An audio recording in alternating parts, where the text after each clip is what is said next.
Shout out to these comments that made me go, oh, maybe the Finn video is worth making. So let's go through the reasons why and why not the Hawks should be imploring a tag in 2026. Let's actually start with the why not, because I actually think that is a bigger and more interesting discussion, really. And I think there are three reasons why the Hawks maybe won't or shouldn't be imploring the tag this year. And let's start with the reason that maybe not many people are going to take into account, and that is Connor Nash, as weird as that sounds.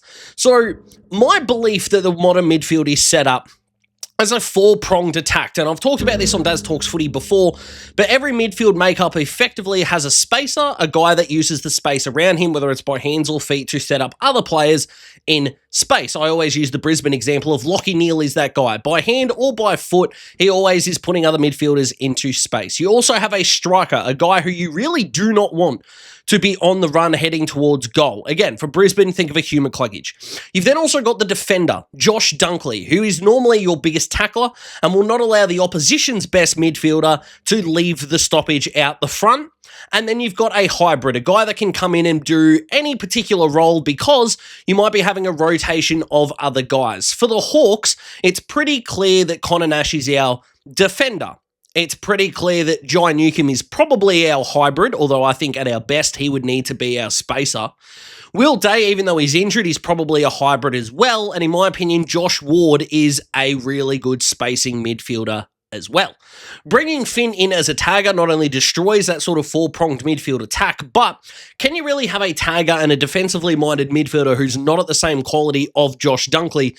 My answer to that is actually probably not, because Nash isn't going to have a dedicated opposition player, and he's not massively damaging with ball in hand out of a clearance. I'm just not sure whether the makeup of the midfield, considering that we want to give Weddle, McDonald, Moore, Ginnivan, Watson, these kind of guys, and, you know, people in the comments are saying to me, Jarman Impey as well might be able to rotate through there once or twice, and I'm not against that in the slightest.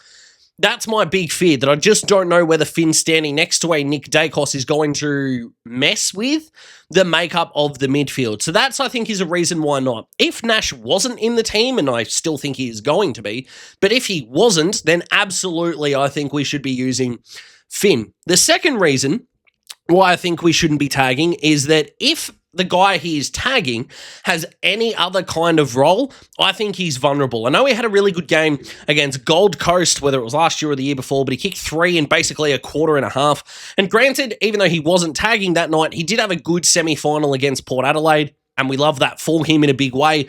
I would be worried that he would be used in a non-tagging role because, and I do not like saying this, I just don't think he has the weaponry to be a full-time player, not in a tagging position. Wherever you think we could put him, I just feel like I could name for you at least 3, if not 4, 5, or 6 guys I think I would rather have in that spot. If he's going to get dragged forward of the ball and taken as a defender, well, I'd rather rotate a Jack Scrimshaw or a Jarman Impey, a Josh Weddle if we have to. These kind of guys, Josh Battle on him.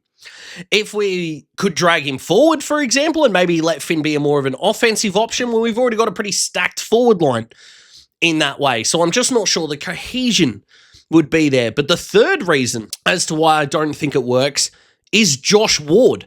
I just think with, again, Nash is the defensively minded midfielder, Jai is our number 1 in there without Will Day, we need Josh Ward to stand up. And as someone that was staunchly not a Josh Ward guy up until last season, I can totally understand those that have watched me for a while go, hang on, you're not jumping on the bandwagon now. Well, I would say that I am, but I'm not suggesting that I should be driving the damn thing. But I'm very happy to just be a passenger on the train. He had a career high in player rating, AFL fantasy, coaches' votes, inside 50s and metres gained, intercepts, ground balls, hard balls, loose balls, and centre bounce attendances, as well as contested possession, score involvements, tackles, and inside 50 retention. Wardy is a weapon, and granted, I think that he can be a really good centre forward player. Now, it's not as if I don't want him covering the ground. Of course I want him to. But honestly, I think that he could be our striker. I reckon his ability to use the ball going from centre inside 50 is elite and should be weaponised in a way where Newcomb, Ward and Nash are going to be our 1, 2, 3. And largely, I think a lot of Hawthorn fans are going to agree with that. So what is the argument as to why we should tag? And granted, I don't think we should be tagging for the entire year, but there is a block of games we should be, just about, and it's the start. If I can borrow a term from college football over in the US, the Hawks' start of the season is an absolute gauntlet. And I thought it would be worth going through from just a player rating point of view where our midfield sits. Because if you are able to mitigate an opposition midfielder, it does make us feel a little bit better about how ours is going to be made up. Now, granted, we are starting with GWS and their injury tally has been awesome. But if they were fully fit, the top three midfielders would be Green, Callahan, and Newcomb. Now, with their injuries, that then becomes Newcomb, Ward, and Xavier O'Halloran. Yeah, and that's even without taking Clayton Oliver into the equation, which is extraordinary. From there, we roll into the Essendon game, where Zach Merritt and Sammy Durham had a higher player rating than Newcomb did last year. If you mitigate Merritt, I feel good about Newcomb versus Durham going forward. That helps swing the pendulum in the Hawks' favour. That's not all, though. From there, we go to the Swans, where we don't have a top three midfielder via player rating last year, which is not great. We also don't against the Bulldogs, which is troubling, nor against Geelong, which makes that Easter Monday matchup really interesting. Jai just sneaks into third against Freo, with Sarong and Brayshaw leading the pack there. Jai sandwiches himself between Nick Dacos and Jack Crisp. And without Connor Rozee being a midfielder last year, we've actually got 2 out of the top 3 for Port Adelaide, which I still find it really strange that they think Jason Horne-Francis, Ollie Wines, Willem Drew, and Will Brodie and Jacob Weir are going to be the answers for them moving forward. But hey, all the better for us, I think. And maybe we can get into Zach's ear, even though he's probably going to go to the Dogs, but we'll see how we go. The idea of tagging to maybe just mitigate these midfields to get through that gauntlet as we hopefully build up a massive bank of wins with the last part of our fixture would be really tempting. And I do think that this could be really situational.